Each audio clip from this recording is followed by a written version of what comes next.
बढ़ते आगे अब बात करेंगे ठंड की। मध्य प्रदेश में कड़ाके की ठंड का कहर देखा जा रहा है। 25 शहरों में तापमान 10 डिग्री से नीचे जा पहुंचा है। मध्य प्रदेश में शहडोल का कल्याणपुर सबसे ज्यादा ठंडा है। कल्याणपुर में 3 डिग्री तापमान दर्ज किया गया है और कई जिलों में घना कोहरा और यातायात पर ब्रेक भी लगा है। तो ये बड़ी खबर आप तक पहुंचा रहे ठंड से जुड़ी हुई। ठंड से बिल्कुल भी राहत नहीं मिल रही है। मध्य प्रदेश के अलग अलग हिस्सों में इस वक्त कड़ाके की ठंड पड़ रही है और उसी का असर है कि यातायात पर इसका साफ असर दिखाई दे रहा है।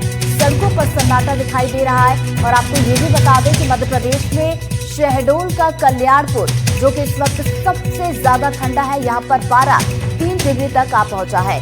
तो कई जिले ऐसे हैं जहां पर कोहरा काफी ज्यादा घना है और इसकी वजह से गाड़ियों की रफ्तार पर ब्रेक लगा है। तो मध्य प्रदेश के अलग अलग हिस्से जहां पर इस वक्त तापमान लगातार गिरता जा रहा है, ठंड रफ्तार पकड़ रही है और मौसम विभाग की माने तो आने वाले कुछ दिनों तक ऐसे ही हालात रहेंगे, यानी कि ठंड से राहत नहीं मिलने वाली है। तो देखिए इसका सीधा सीधा असर सेहत पर भी दिखाई दे रहा है।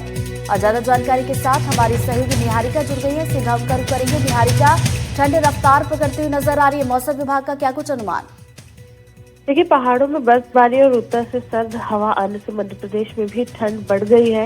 उत्तरी हिस्से में कोहरा छाया हुआ है। भोपाल, शहडोल, रीवा संभाग में तेज ठंड देखने को मिल रही है। शहडोल के कल्याणपुर में पारा 3 डिग्री तक पहुंच गया है। वहीं 25 शहरों में 10 डिग्री के नीचे टेम्परेचर जो है वो देखने को मिल रहा है। मौसम विभाग के अनुसार जम्मू कश्मीर, हिमाचल प्रदेश में बर्फबारी के साथ तेज ठंड है।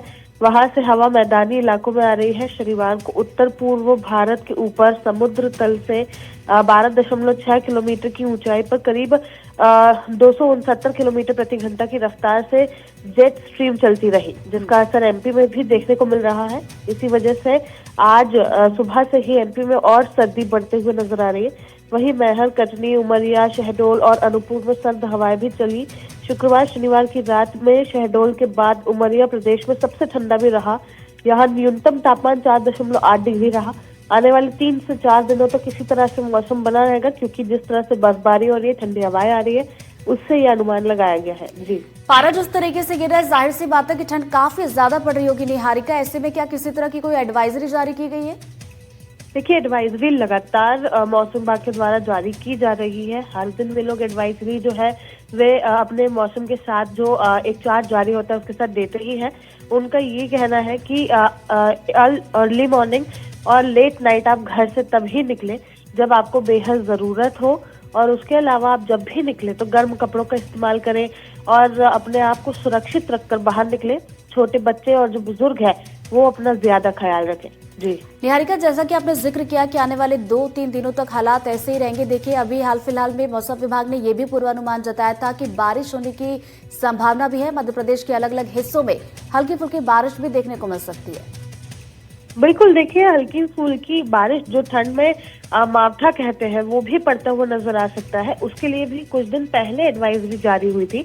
उसके लिए किसानों को भी कहा गया था कि जिनकी फसलें खुले में हो या ऐसी फसलें जो कटी हुई हो लेकिन अभी तक गोडाउन में ना हो, उन्हें किसान सभी सुरक्षित रखें, क्योंकि अगर मावठा गिरता है तो उनकी फसलों को नुकसान भी हो सकता है।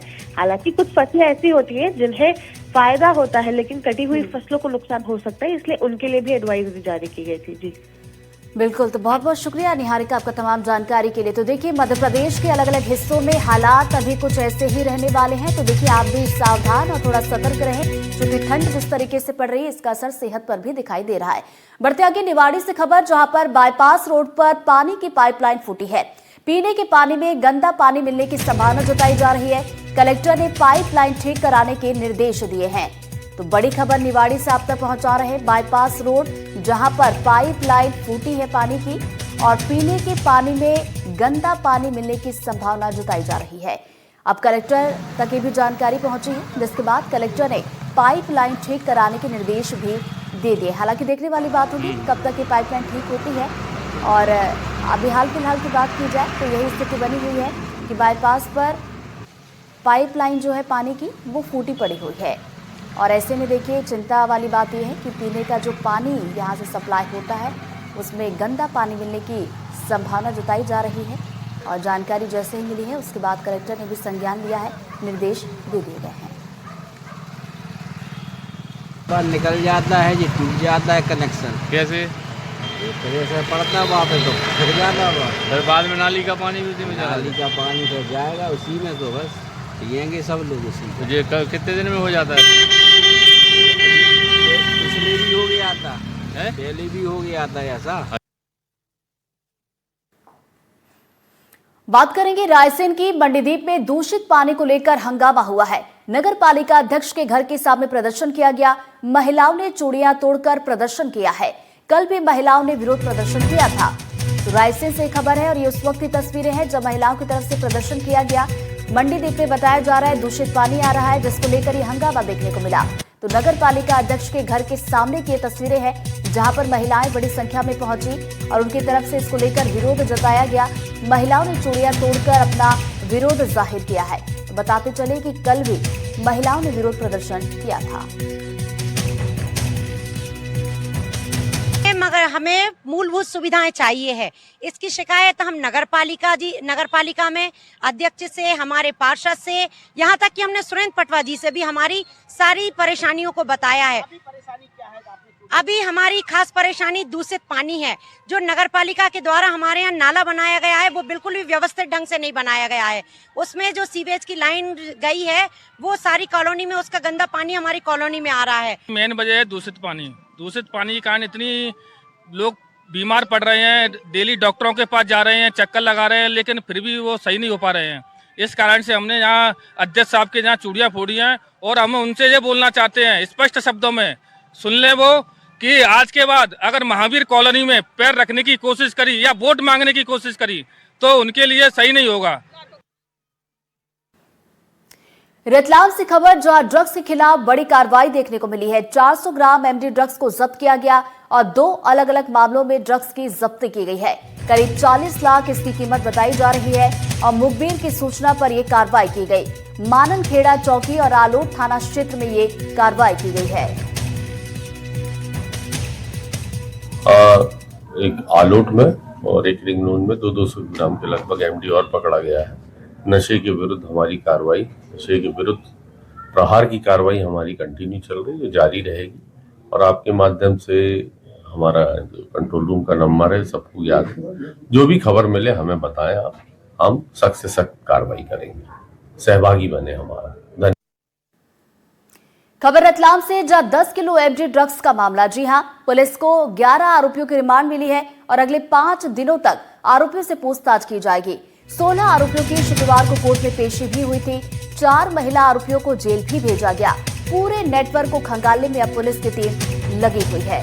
तो रतलाम से इस वक्त की बड़ी खबर, 10 किलो एमडी ड्रग्स का ये पूरा मामला जहां पर 11 आरोपियों की रिमांड मिली है और अगले 5 दिनों तक आरोपियों से पुलिस पूछताछ करने वाली है। सवाल जवाब होंगे और इसमें और भी खुलासे हो सकते हैं। तो बता दें कि 16 आरोपियों की शुक्रवार को कोर्ट में पेशी भी हुई थी और 4 महिला आरोपियों को जेल भी भेजा गया था और पूरे नेटवर्क को खंगालने में पुलिस की टीम इस वक्त लगी हुई है। ये 16 आरोपियों को आज कोर्ट में पेश किया गया, जिसमें से 11 का रिमांड लिया गया है ताकि फर्दर इन्वेस्टिगेशन कर सके और 4 को, बाकी 5 का जेआर हुआ, उनको दाखिल कर रहे हैं जेल में। अभी जांच में कुछ आगे नहीं पता चला, बस चल रहा है इन्वेस्टिगेशन, अभी बहुत इसके बाकी हमारा काम वो चल रहा है कंटिन्यू। नरसिंहपुर से खबर जहां नशे के सौदागरों के खिलाफ एक्शन लिया गया। पुलिस ने 25 लाख का गांजा बरामद किया है। ट्रक में हिडन कैबिन बनाकर तस्करी की जा रही थी और नशे के खेप को छुपाने के लिए ये हिडन बॉक्स बनाए गए थे। पुलिस ने 2 तस्करों को भी गिरफ्तार कर लिया है। तो नरसिंहपुर का ये मामला है। नशे के खिलाफ एक बड़ी कार्रवाई देखने को मिली है। 25 लाख का गांजा बरामद कर लिया गया है। तो बता दें कि ट्रक में हिडन कैबिन बनाए गए थे और इसी के जरिए तस्करी की जा रही थी और इस खेप को छुपाने के लिए इन बॉक्स को बनाया गया था। 2 तस्करों की भी इस पूरे मामले में गिरफ्तारी की गई है।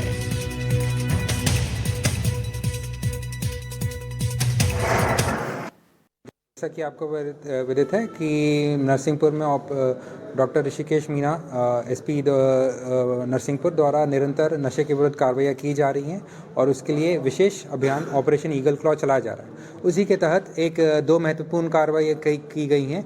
सर्वप्रथम सुअतला क्षेत्र में सुअतला थाना क्षेत्र में 106 किलो गांजा पकड़ा गया है। इस गांजे का परिवहन उड़ीसा से भोपाल की ओर प्रतीत हो रहा है और इसमें एक ट्रक जो लोहे के सरिये से भरा है था उसको रोका गया और उसको जब चेक करा गया तो इसमें से 106 किलो गांजा रिकवर हुआ है।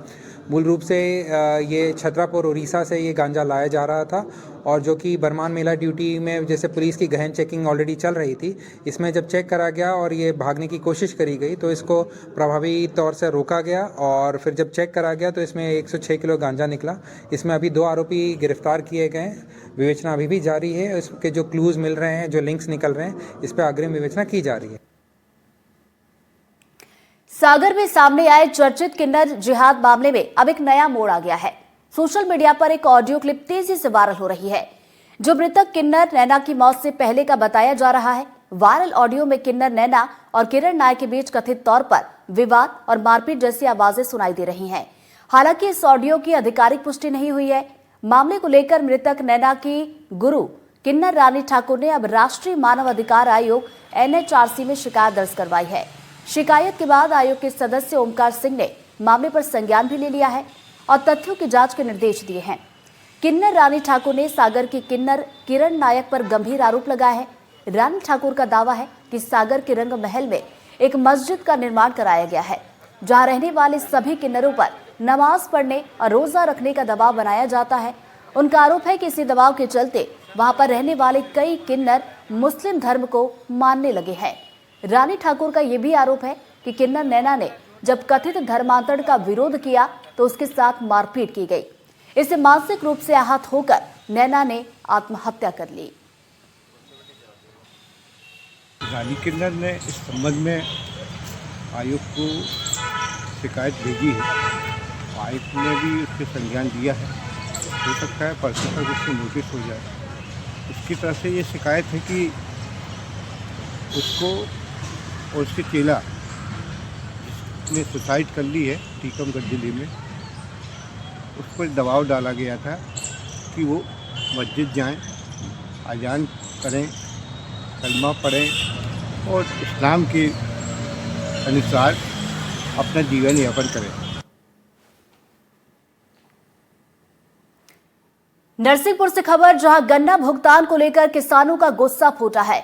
बचई में भुगतान को लेकर किसानों ने प्रदर्शन किया और मिल परिसर में किसानों ने अपनी नाराजगी जाहिर की है। मिल प्रबंधन पर भुगतान न करने के आरोप भी लगाए हैं। तो नरसिंहपुर की ये तस्वीरें हैं जब गन्ना भुगतान को लेकर किसानों की नाराजगी सामने आई और भुगतान को लेकर किसानों ने प्रदर्शन किया। तो बताया जा रहा है मिल परिसर में किसान पहुंचे और अपना विरोध जताया है और मिल प्रबंधन पर भुगतान न करने के आरोप लगाए हैं। असल में क्या है कि बचई फैक्ट्री में कुछ समस्या आ गई थी तो भारतीय किसान यूनियन को इत्तला की गई। सोमनाथ भाई, हमारे देवेंद्र पाठक गुरुजी, हम लोग और भी हमारे सदस्य इधर पे उपस्थित हैं किसान भाई। तो इन लोग द्वारा ये जानकारी हम लोग को दी गई कि फैक्ट्री में जो पेमेंट है वो 15-20 दिन और कई लोगों का तो 1.5 2 महीने से भी पेमेंट नहीं हुआ है। और जो हमारी अगल बगल की फैक्ट्रियां, चाहे वो करेली फैक्ट्री हो और चाहे वो अन्य फैक्ट्रियां हो, उनसे 15 रुपए का रेट भी कम है। तो सभी किसानों ने क्या है कि मिल को करवा दिया बंद। और बंद कराने के दौरान जब हमारे जो तहसीलदार मैडम है और जो संबंधित थाना से TI साहब हैं वो भी यहां पर उपस्थित रहे। नर्मदापुरम से खबर, जहां खड़ी धान की ट्रॉली से स्कूटी की टक्कर हुई है। हादसे में स्कूटी सवार 3 नाबालिगों की मौत हो गई। कोचिंग से लौटते वक्त ये पूरा हादसा हुआ और ये छात्र 9वीं कक्षा के बताए गए हैं। सुहागपुर से आमादेही जाते वक्त हादसे का शिकार हुए हैं। पुलिस ने मामला दर्ज किया है और आगे की जांच पड़ताल शुरू कर दी गई है।